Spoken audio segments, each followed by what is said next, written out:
Top news. TDP అధినేత చంద్రబాబు ప్రకాశం జిల్లా కేంద్రం ఒంగోలులో భారీ రోడ్ షో ప్రజాగలం సభలో పాల్గొన్నారు. ఈ సందర్భంగా ఆయన ప్రసంగిస్తూ రేపే ఎన్నికల ప్రచారానికి చివరి రోజు, అందుకు ఒక రోజు ముందరగా ఒంగోలు వచ్చాను, ఆశీర్వదించమని అడగడానికి వచ్చానన్నారు. మీ ఉత్సాహం చూస్తుంటే గెలిపిస్తామని గట్టిగా చెప్పే పరిస్థితికి వచ్చారని వ్యాఖ్యానించారు. ప్రజాగలం పరంపరలో ఇది 87వ సభ. రాష్ట్రమంతా తిరిగారు, ఎక్కడ చూసినా ఇదే స్పందన. మరో 2 రోజులు పోతే పోలింగ్ డే. ప్రజల్లో చైతన్యం రావాలి. గడిచిన 5 ఏళ్లలో మీ జీవితాల్లో ఏమైనా మార్పు వచ్చిందా? మీ ఆదాయాలు ఏమైనా పెరిగాయా? మీ ఖర్చులు తగ్గాయా? జీవన ప్రమాణాలు పెరిగాయా? ఈ దుర్మార్గుడు ఎన్నికల ముందు మీ దగ్గరికి వచ్చాడు, ముద్దులు పెట్టాడు. గెలిచిన తర్వాత బాదుడే బాదుడు, గుద్దుడే గుద్దుడు. అతడి దారి నుంచి ఎవరైనా తప్పించుకోగలిగారా అని ప్రశ్నించారు. రాష్ట్రమంతా తిరిగారు, ఎక్కడ చూసినా ఇదే స్పందన. ఇంకా 3వ రోజే, రేపు ఎల్లుండు చివరి రోజున పోలింగ్ డే. ఏం తమ్ముళ్ళు 13కి సిద్ధమా మీరందరూ?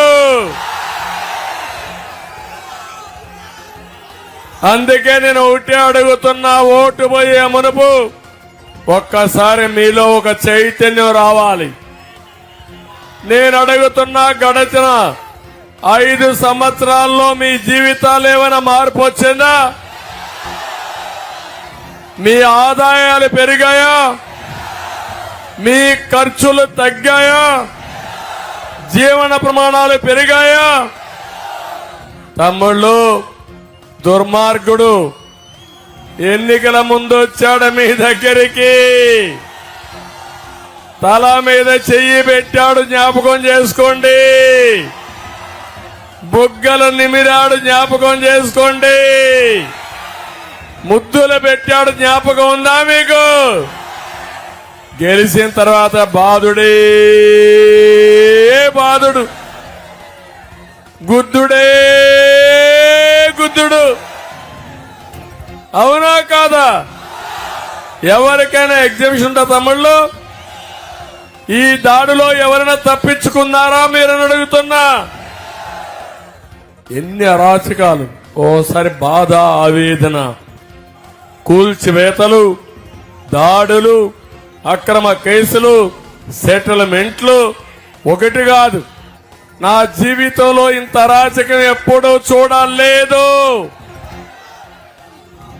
ఈ సైకో సైకో సైకో మామూలు సైకోనే కదా, అహంకారి సైకో,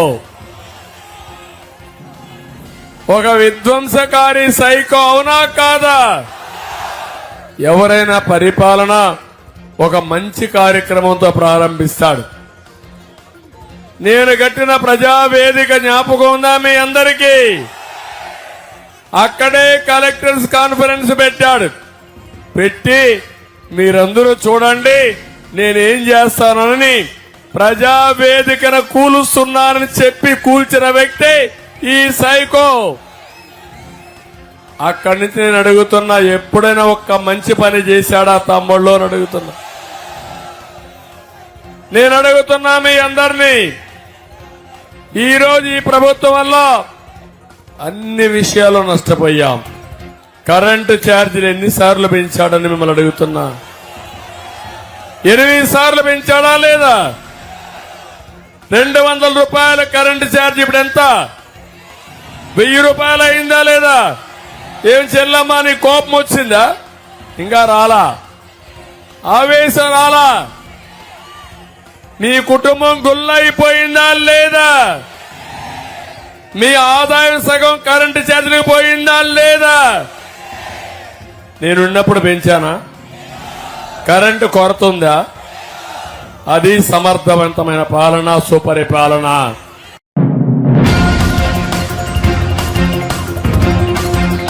జనసేన పార్టీ అధ్యక్షుడు పవన్ కళ్యాణ్ తాను పోటీ చేస్తున్న పిఠాపురంలో భారీ బహిరంగ సభ నిర్వహించారు. ఈ వారాహి విజయబేరి సభలో ఆయన ప్రసంగిస్తూ తాను గత 10 ఏళ్ల నుంచి ధర్మం కోసం పోరాడుతున్నానని వెల్లడించారు. ధర్మో రక్షితి రక్షితః అని వ్యాఖ్యానించారు. తనను తిట్టారని, తన భార్య బిడ్డలను కూడా తిట్టారని, అవమానించారని, కానీ ప్రజల కోసం అన్నింటినీ భరించారని పవన్ కళ్యాణ్ స్పష్టం చేశారు. నువ్వెంత చదువుకుంటావో నాకు తెలియదురా, కానీ కష్టం చేయకపోతే మటుకు బాధేస్తానని భయపెట్టేవాడు. ధర్మం వైపు నిలబడాలనుకునేవాడిని. ధర్మో రక్షితి రక్షిత. నువ్వు ధర్మం కోసం నిలబడితే ధర్మం నిన్ను కాపాడుతుంది. అలాంటి ధర్మం కోసం నిలబడున్నా దశాబ్దాలుగా ధర్మం కోసమే చచ్చిపోయాను. దెబ్బలు తిన్నా, బూతులు తిన్నా, చివరికి నా భార్యను కూడా తిట్టారు. నా భార్య విదేశీయురాలు, ఈ దేశంది కాదు. తనను కూడా తిట్టారు. పాపం తనకు తెలియదు, ఈ రాజకీయాలు తెలియదు.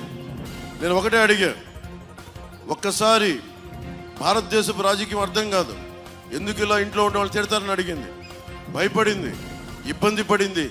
నేను చెప్పాను, క్షమించమని అడిగాను నా భార్య. వీళ్ళందరూ తిట్టిన తిట్లకి ఏం చేయగలను, నీకు ఎందుకు ఎంత పిచ్చి అని అడిగింది. నేను అడిగాను ప్రతి ఒక్కరు, నా భార్యకి ఒకటే చెప్పాను, ఓకే నీ భర్త డబ్బులు సంపాదిస్తాడు, నా బిడ్డకు నేను ఇచ్చుకోగలను. కానీ చాలామంది బిడ్డలు ఏం కావాలో తెలియదు. చాలామంది బిడ్డలకి ధైర్యం కోల్పోయిన బిడ్డలు. అలాంటి తరానికి నేను నిలబడటానికి ఇది నా బలహీనతో తెలియదు, నా నుదిటి రాతో తెలియదు. భగవంతుడు నాకు ఇది ఇచ్చాడు. నన్ను నా భార్యని క్షమించమని అడిగాను. సో నా భార్యను ఒకటే అడిగాను, ఎలక్షన్ రోజున పిఠాపురం మే 13 నువ్వు రా, నీకు అర్థమవుతుంది నేను ఎందుకు నిలబడ్డా. నా భార్యకి తెలియదు పాపం, భారతదేశం వస్తే ఇంత ఇబ్బంది పెడతారు, ఇంత బాధిస్తారని. నేను చెప్పాను, విదురు నీతి ఉంటుంది. ఒక గ్రామం కోసం, ఒక కుటుంబం కోసం ఒక వ్యక్తిని, ఒక గ్రామం కోసం ఒక కుటుంబాన్ని, ఒక రాజ్యం కోసం ఒక గ్రామాన్ని బలి చేయక తప్పదని. నేను ఒకటే చెప్పాను నా భార్యకి, 5 కోట్ల మంది ప్రజలకి మన కుటుంబం బలైతే పర్వాలేదు, దాన్ని ఒప్పుకుందాం. నా భార్యకి ఒకటే చెప్పాను. నేను చాలామంది గుండాలతో గొడవ పెట్టుకున్నాను. మీకు తెలుసు, మన సాయిధరం తేజ్ వస్తే కూడా సభలో ఇలా రోడ్డు మీద వెళ్తుంటే రాళ్ళు ఇసిరేశారు. మన గాజు గ్లాస్ ఇసిరేశారు. గాజు గ్లాస్ కాదు, ఒక బాటిల్ ఇసిరేశారు. ఆల్రెడీ దెబ్బతిన్నాడు పాపం, నా కోసం వచ్చాడు. తలకి తగిలి ఉంటే ఇంకొకసారి ఏమైందో తెలీదు. కానీ దురదృష్టవశాత్తు పాపం తెలుగుదేశం బిడ్డకి తగిలింది. మనస్ఫూర్తిగా బిడ్డకి నువ్వు త్వరగా కోలుకోవాలి. నల్లల శ్రీధర్కి దెబ్బ తగిలింది. నల్లల శ్రీధర్ తొందరగా కోలుకోవాలని ఆశిస్తూ నీకు ఆ భగవంతుని నేను ఎప్పుడు రక్షించాలని కోరుకున్నాం. అంటే ఊహించుకోండి, ఇలా రోడ్ల మీదకి వస్తే భయపెడుతున్నారు. మీరు మనం చూశారు, ఎక్కడికి వెళ్ళినా ఆవేదన ఉంది. ఈరోజు నేను మీకు ఈ మాటలు చెప్పట్లా. పిఠాపురం అన్నదమ్ములకి, ఆడపడుచులకి, పెద్దలకి, కులాలకి, మతాలకి అతీతంగా మీరు ముస్లిం అవ్వండి, హిందూ అవ్వండి, క్రిస్టియన్ అవ్వండి, లేదంటే మీరు కాపు అవ్వండి, ఎస్సీ సామాజిక వర్గం, బీసీ, సెట్టి బలిజం, మీరు ఏ కులస్తులైనా, చేనేత వర్గాలు కావచ్చు, పద్మశాలి కావచ్చు, రెడ్డి సామాజిక వర్గం కావచ్చు, మీరు ఎవరైనా కావచ్చు, జనసేన పవన్ కళ్యాణ్ అందరినీ గుండెల్లో పెట్టుకుంటాడు. మీరు చూసారా ఇక్కడ నేను కుల రాజకీయం చేయటం? ఎంత మర్యాదగా మాట్లాడాను. నన్ను తిడతారు, తిడితే భరిస్తా. దేనికి? ఎవరిని అవమానం చేయాలి నాకు ఉండదు. ఈరోజు నేను మీకు మాటిస్తున్నా, ఇంతమంది మాట్లాడారు, ఇంతమంది రాజకీయ నాయకులు వచ్చారు. నేను మీకు మాటిస్తున్నా, నా ప్రాణాలని బలిదానంగా పెట్టేస్తాను ఈ రాష్ట్ర అభివృద్ధికి, ఈ దేశ సమగ్రతకి. నేను కోరుకునేదల్లా ఒకటే, నేను తక్కువ తీసుకొని 5 కోట్ల మంది ప్రజలకు ఉపయోగపడాలి. నన్ను నేను తగ్గించుకున్నాను.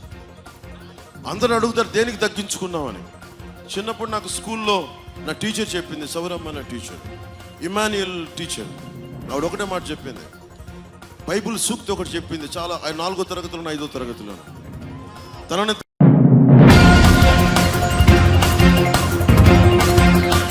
బీజేపీకి 400 సీట్లు వస్తే పెట్రోల్ ధర 400 దాటడం ఖాయమని బీఆర్ఎస్ అధినేత కేసీఆర్ అన్నారు. ఆయన బస్సు యాత్ర సిద్దిపేటకు చేరుకుంది. ఈ సందర్భంగా మాట్లాడుతూ రాజకీయాల్లో తనకు సిద్దిపేట ఎంతో ధైర్యాన్ని ఇచ్చిందని తెలిపారు. బీఆర్ఎస్ పార్టీ అభ్యర్థి వినోద్ కుమార్ 2001 నుంచి తనతోనే ఉన్నారని, ఆయనకు ఓటు వేసి గెలిపించాలని కోరారు. బీజేపీ పెట్టుబడిదారుల పార్టీ, ధనికుల పార్టీ అని విమర్శించారు. బీజేపీ ఎజెండాలో పేదల సంక్షేమం ఎప్పుడూ లేదన్నారు. రైతులు, చేనేత కార్మికుల గురించి ఆ పార్టీ పట్టించుకోలేదని ఆరోపించారు. నినాదాల తర్వాత చెప్తున్నాం, ఒక 10 నిమిషాలు మీరు నిశ్శబ్దంగా ఉండాలి. ఈ ఎన్నికల్లో 3 పార్టీలు మీ ముందర ఉన్నాయి. ఒకటి బీజేపీ, కాంగ్రెస్, బీఆర్ఎస్ పార్టీలు ఉన్నాయి.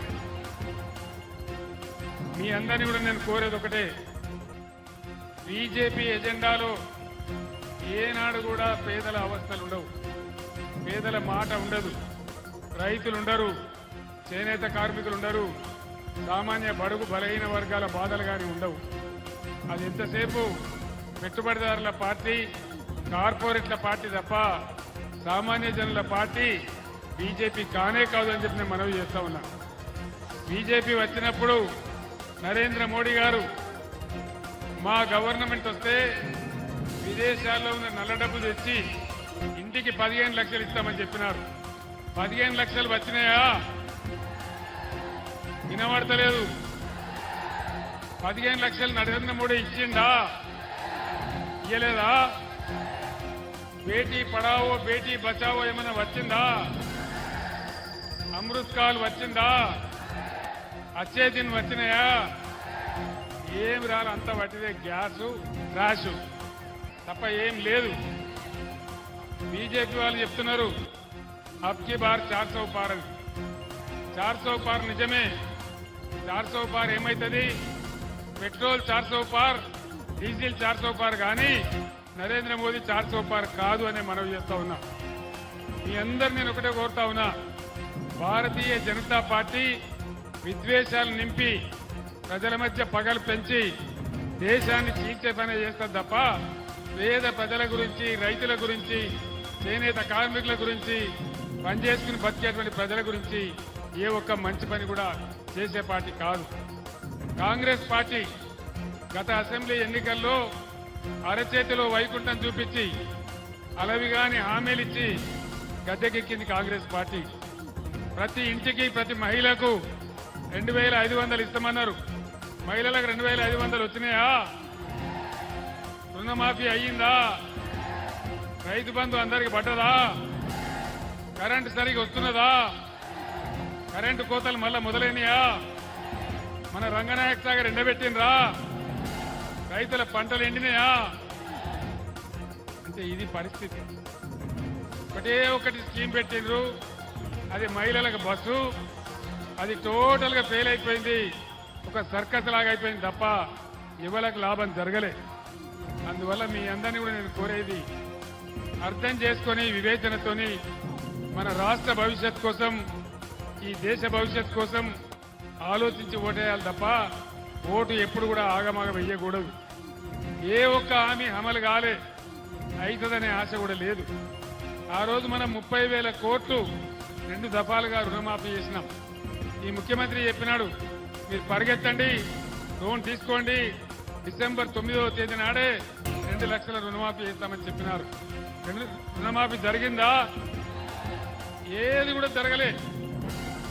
6 ప్రధాన హామీలతో పాటు 420 హామీలు ఇస్తే ఏ ఒక్క పని కూడా జరగలేదు.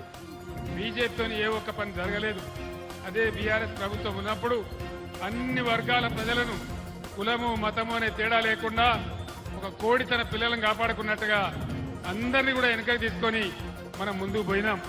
అందరిని కాపాడినాం, పేదలను కాపాడినాం. పేదవాళ్లకు, మరి వృద్ధులకు 2000 రూపాయల పెన్షన్ ఇచ్చినాం. ఈ ప్రభుత్వం 4,000.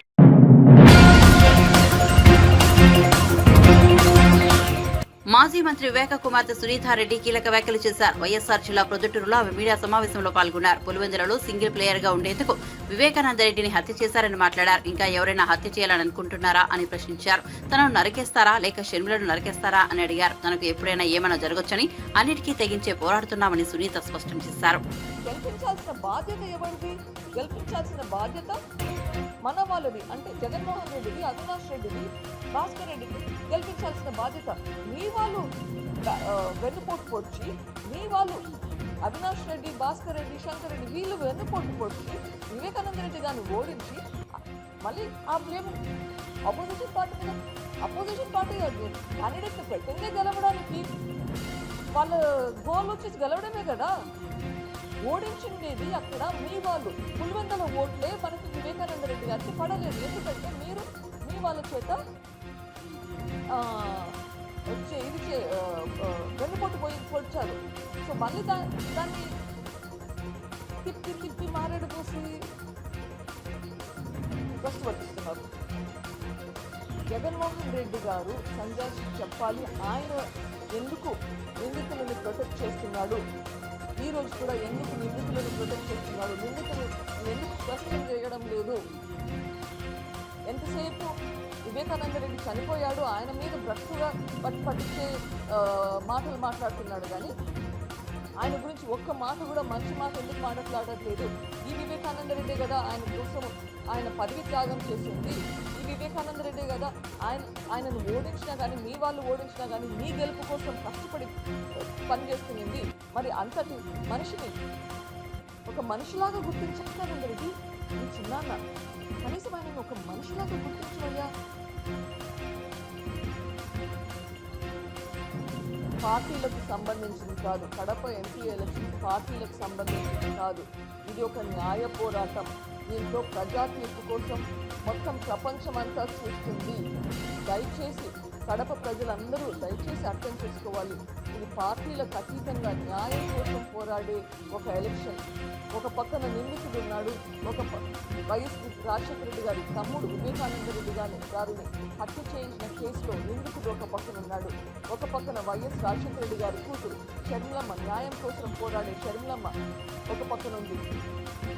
5 సంవత్సరాలుగా షర్మిలమ్మ ఈ కేసు పరంగా నాకు సపోర్ట్ చేస్తున్నారు, మొదటి నుంచి నాకు ధైర్యం ఇచ్చి ముందుకు వెళ్ళడానికి సపోర్ట్ చేస్తున్నారు. అందుకే నేను షర్మిలమ్మకి ఈరోజు సపోర్ట్ చేస్తున్నాను. ఎందుకంటే ఒకటి, తను వివేకానంద రెడ్డి మర్డర్ కేసులో నిందితులు బయటకు రావాలా అని నమ్మింది.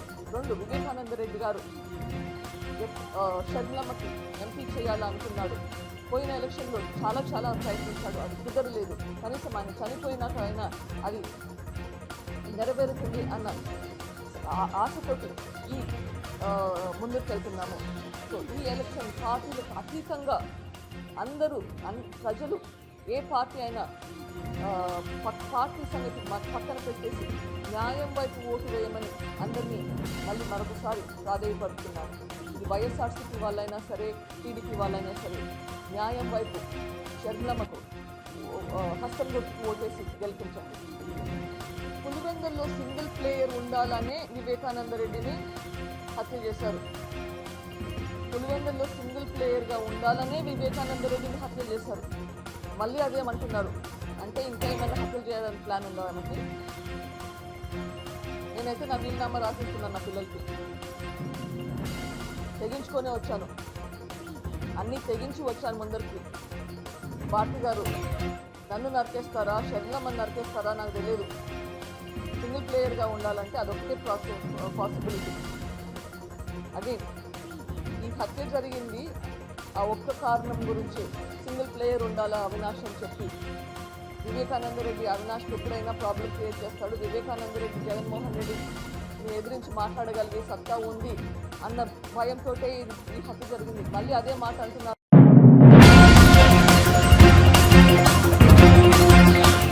ఏపీ అభివృద్ధి చెందాలంటే టీడీపీ అధినేత చంద్రబాబు అధికారంలోకి రావాలని సినీ నటుడు నారా రోహిత్ అన్నారు. శ్రీ సత్యసాయి జిల్లా పుట్టపర్తి నియోజకవర్గంలో పల్లె సింధూరారెడ్డికి మద్దతుగా ఆయన ఎన్నికల ప్రచారంలో పాల్గొన్నారు. అనంతరం విడుదలైన ప్రతినిధి 2 సినిమాను కొత్త చెరువు సందీప్ థియేటర్లో ప్రేక్షకులతో కలిసి వీక్షించారు. విధ్వంసంతోనే జగన్ పాలన ప్రారంభమైందని మండిపడ్డారు.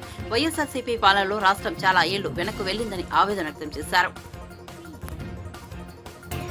అభివృద్ధి సంక్షేమం రెండు సమానంగా ఉండాలి. అభివృద్ధి చేసుకుంటే ఇబ్బంది రాష్ట్రానికి, సంక్షేమం ఒకటే చేసిన ఇబ్బంది. సో ఖచ్చితంగా రెండు సమానంగా చేస్తేనే ఈ రాష్ట్రం బాగుంటుంది అండ్ చాలామంది అందరి జీవితాలు బాగుంటుంది. నెక్స్ట్ రాబోయే తరాల భవిష్యత్తు బాగుంటుంది. సో ఖచ్చితంగా మేనిఫెస్టో అమలు చేయగలుగుతారు తెలుగుదేశం పార్టీ. అంటే చాలా మంచి మేనిఫెస్టో అయితే అన్ని వర్గాల వాళ్ళకి అందరికీ సాయం చేయండి. 5 సంవత్సరాల్లో రాష్ట్రం చాలా వెనకబడిపోయింది. అది బేసిక్గా మనం అదే అంటున్నాం కదా, ఇందాక మనం తెలంగాణతో పోటీ పడతాం. కొత్త రాష్ట్రం అయినా సరే, క్యాపిటల్ లేకపోయినా సరే 2014 నుంచి 19. దాని 19 తర్వాత ఈ రాష్ట్రం క్యాపిటల్ లేకుండా, అసలు ఏ కొత్త కంపెనీ రాకుండా, ఎన్నో కంపెనీలు ఉన్న కంపెనీలు కూడా తరలిపోయే పరిస్థితి. సో ఈ ప్రభుత్వంలో చాలామంది చాలా రకాల ఇబ్బందులు పడ్డారు. అసలు మొదలెట్టిందే ఒక విధ్వంసంతో, ప్రజావేదికను కూల్చేయడంతో. తర్వాత ప్రతి ఒక్కరి జీవితంలో ఏదో ఒక విధంగా ఇబ్బంది పెట్టారు. లాస్ట్లో అయితే ల్యాండ్ టైటిలింగ్ అండ్ యాక్ట్ అని చెప్పి ఒకటి తీసుకొచ్చారు. దానివల్ల ప్రతి ఒక్కరు భయభ్రాంతులకు గురయ్యారు. సో ఈ ప్రభుత్వంలో ఎవరూ ఆనందంగా లేరు. సో ఖచ్చితంగా ప్రజల్లో నేను శ్రీకాకుళం నుంచి తిరగడం జరుగుతుంది. సో ఖచ్చితంగా ప్రజల్లో మార్పు కావాలి. చంద్రబాబు గారు అయితేనే న్యాయం చేయగలుగుతారు, ఈ రాష్ట్రాన్ని అభివృద్ధి పదంలో తీసుకెళ్తారు అని నమ్ముతారు. సో ఖచ్చితంగా చంద్రబాబు గారికి గెలిపిస్తారు. చాలా ఇంపార్టెంట్ ఈ సొసైటీ. ఎందుకంటే ఇప్పుడు ప్రభుత్వంలో ఏదైనా తప్పులు జరిగినా లేకపోతే ఏదైనా సరే ప్రశ్నించడానికి ఒక గొంతు ఉండాలి. సో ఖచ్చితంగా జర్నలిస్ట్ అనే అతని వల్ల సొసైటీ అనేది ఖచ్చితంగా ఒక సజావుగా సాగుతుంది. ఎందుకంటే ప్రశ్నించకపోతే ఎవరో ఇష్టరాజ్యం వాళ్ళది అయిపోతుంది. సో అండ్ ఈ పాత్ర పోషించడం చాలా ఆనందంగా ఉంది. ఒక మంచి మెసేజ్ కూడా ఉంటుంది. ఓట్ అనేది అంత ఇంపార్టెంట్. ఓట్ అనే దానివల్ల ఈ భవిష్యత్ ఎలా మారుతుంది అనేది ఈ సినిమాలో చెప్పడం.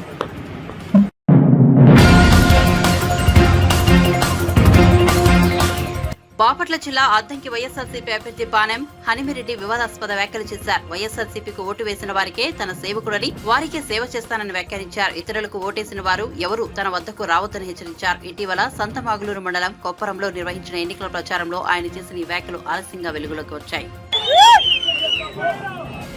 మీరందరూ కూడా ఒకటి మాత్రం గుర్తుంచుకోండి. మీరందరూ ఒకసారి ఒకటి మొక్క మాత్రం గుర్తుంచుకోండి. మళ్ళా ఇది అందరూ కొంచెం వినాలి ఈ మాట.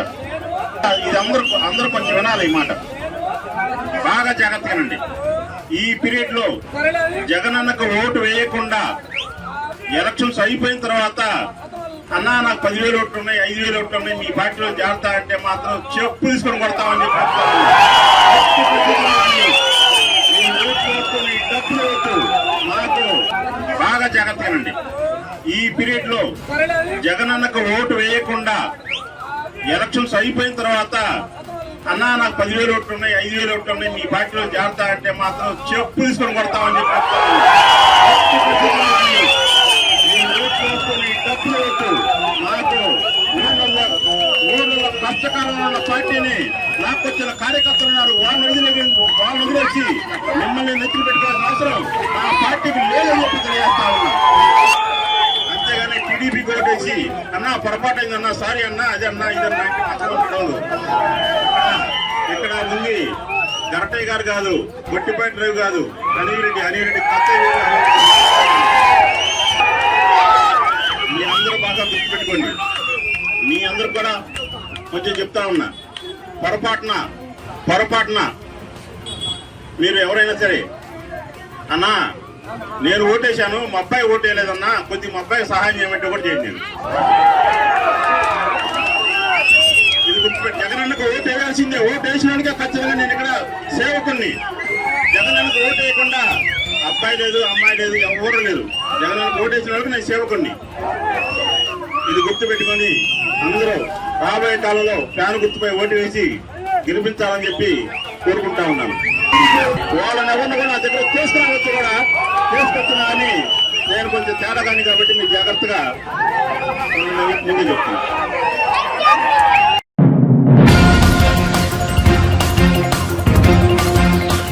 ఎమ్మెల్యే బాలకృష్ణ సతీమణి నందమూరి వసుంధర శుక్రవారం శ్రీ సత్యసాయి జిల్లా హిందూపురంలో వినూత్నంగా ఎన్నికల ప్రచారం నిర్వహించారు. ఆర్టీసీ బస్సులో ప్రయాణించి మహిళలతో మాట్లాడారు. టీడీపీ అధికారంలోకి రాగానే ఆర్టీసీ బస్సులో మహిళలందరికీ ఉచిత ప్రయాణం కల్పిస్తామని తెలిపారు. ఈ సందర్భంగా మీడియాతో మాట్లాడుతూ వైఎస్ఆర్సీపీ ప్రభుత్వం 5 ఏళ్లలో ఆర్టీసీ ఛార్జీలు పెంచి పేదలకు ఆర్టీసీ ప్రయాణాన్ని దూరం చేశారని విమర్శించారు.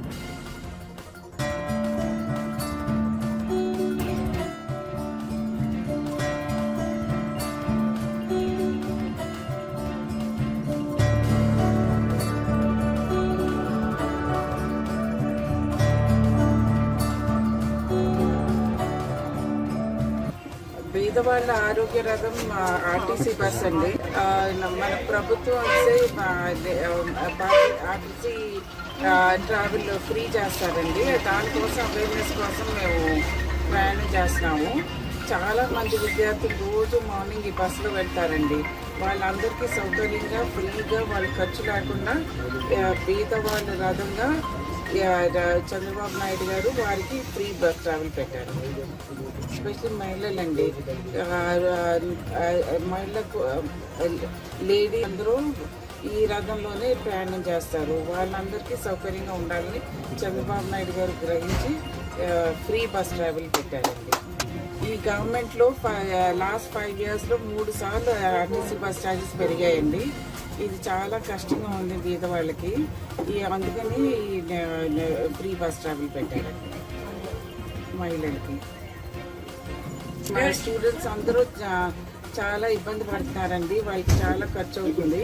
సో అక్కడి నుంచి గ్రామాల నుంచి వచ్చే మహిళలు, విద్యార్థులు వాళ్ళందరికీ సౌకర్యంగా ఉండాలని ప్రతి పల్లె నుండి ఈ ఫ్రీ బస్ ట్రావెల్ పెట్టారు.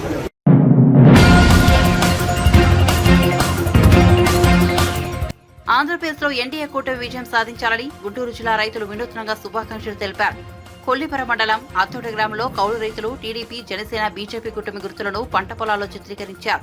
గోంగూర నారుమడితో సైకిల్, గాజు గ్లాసు, కమలం గుర్తులను రూపొందించారు. ప్రతి చేతికి పని, ప్రతి చేనుకు నీరు అనే కూటమి నినాదాన్ని కూడా అందులో పొందుపరిచారు.